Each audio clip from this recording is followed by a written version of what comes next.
Margaret Davis wiped down the counter at Rosie's Diner for what felt like the 1,000th time that morning. At 28 years old, she'd been working the breakfast shift for nearly 5 years now. The scar that ran along her left cheek, a memento from a car accident when she was 19, had become as much a part of her as her blonde ponytail and quick smile. Most days, Margaret barely thought about it anymore. But some days reminded her that the world could be unkind. Today was one of those days. A group of women in their 30s had settled into Booth 7, their designer handbags gleaming against the worn vinyl seats. Margaret approached with her notepad and warmest smile. "Good morning, ladies. What can I get started for you today?" One of the women glanced up and her expression shifted instantly. She whispered something to her friend, not quite quietly enough. Margaret's cheeks burned, but she kept her composure. "I'll have the egg white omelet," the woman said, barely making eye contact. "And could we maybe have a different server?" Margaret felt her heart sink, but she nodded professionally. "Of course. I'll send Sarah right over."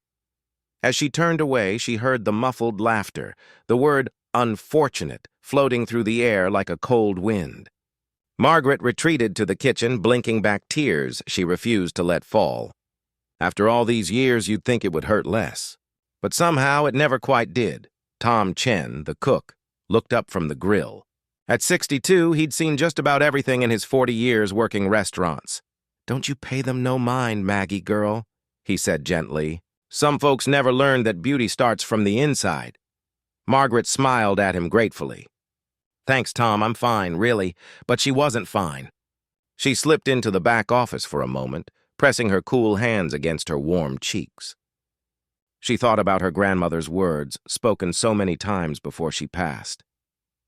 "This world will test your heart, Margaret. But don't you let it make you hard. Stay soft. Stay kind." Taking a deep breath, Margaret smoothed her apron and returned to the floor. The lunch rush was approaching, and Rosie's Diner needed all hands on deck.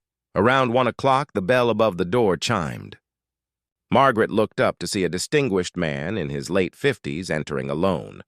He wore an elegant brown suit, the kind you didn't see much in their small Nevada town.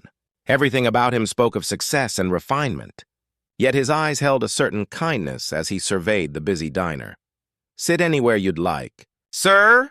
Margaret called out, her professional warmth restored. The man chose the counter, settling onto a stool directly in front of her station. As Margaret approached with a menu and water glass, she saw him take in her scar. But unlike so many others, his expression didn't change. He simply smiled. "Thank you," he said warmly. "It's been a long time since I've been in a real diner like this. Reminds me of my childhood." "Where did you grow up?" Margaret asked, relaxing slightly. "Small town in Ohio. My mother worked in a place just like this. Same red vinyl booths, same smell of coffee and home cooking." His eyes grew distant with memory. "She worked double shifts most days, raising me and my sister on her own."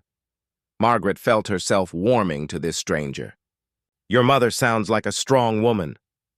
"The strongest I've ever known," he said quietly. "She taught me that character matters more than circumstances, and that how we treat people tells the world who we really are." They talked easily while Margaret took his order, a simple cheeseburger and fries, coffee black. Throughout the afternoon, between serving other customers, Margaret found herself drawn into conversation with him.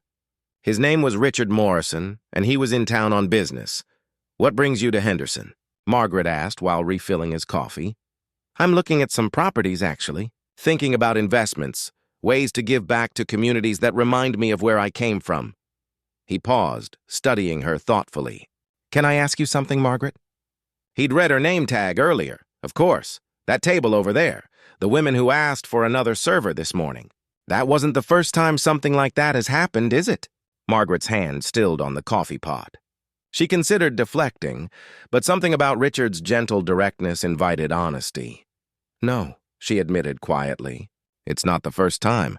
Probably won't be the last." Richard set down his cup carefully. "I was burned badly as a child. House fire. My back and arms. Let's just say I spent my teenage years afraid to go swimming, to do anything that might require removing my shirt." He rolled up his sleeve slightly, revealing the edge of old burn scars. I know something about how people can make you feel when you look different. Margaret felt tears prick her eyes, but this time they weren't tears of pain. They were tears of recognition, of being truly seen. How did you get past it? She asked.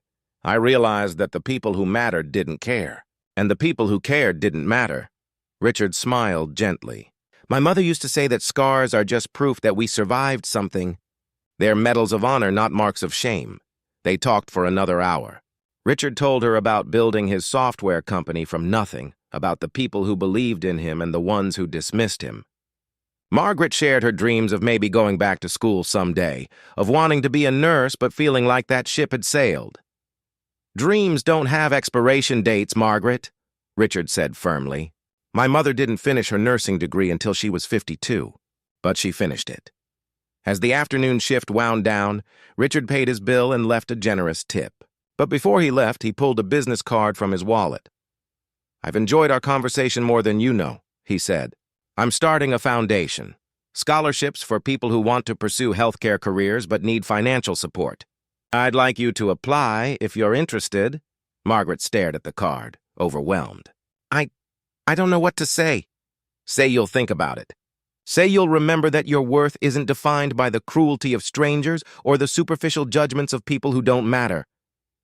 Richard stood, preparing to leave. You've got a gift, Margaret. You made me feel welcomed, heard, and valued today. That's exactly what nurses do.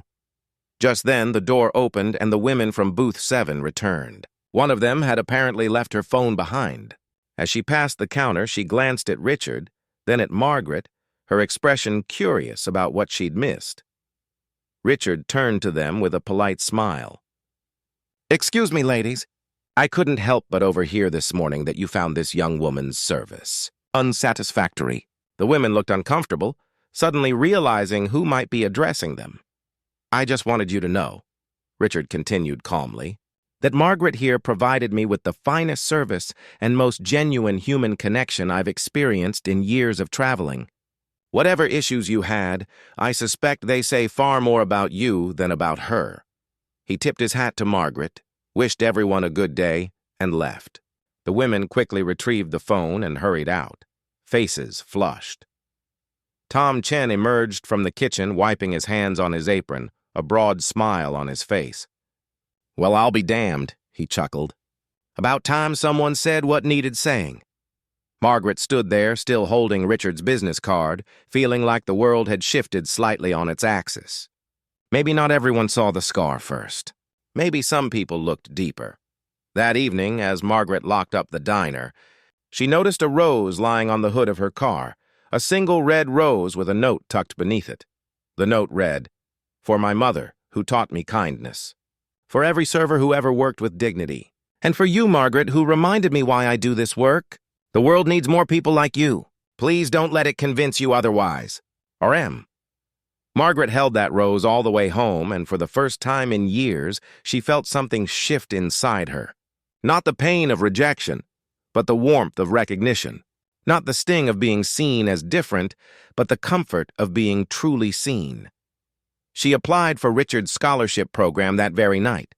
6 months later, she started nursing school. 3 years after that, she graduated with honors, her grandmother's wisdom and Richard's kindness carrying her through the difficult moments. And she never forgot the lesson learned on an ordinary Tuesday afternoon, that true kindness doesn't cost anything, but it's worth everything. That some people will always judge the surface, but the ones who matter will always look deeper. And that sometimes, when you least expect it, a stranger walks into your life and reminds you of your own worth. Margaret kept that rose pressed between the pages of her nursing textbook, a reminder that even in a world that could be cruel, kindness still bloomed, unexpected and beautiful, right when you needed it most.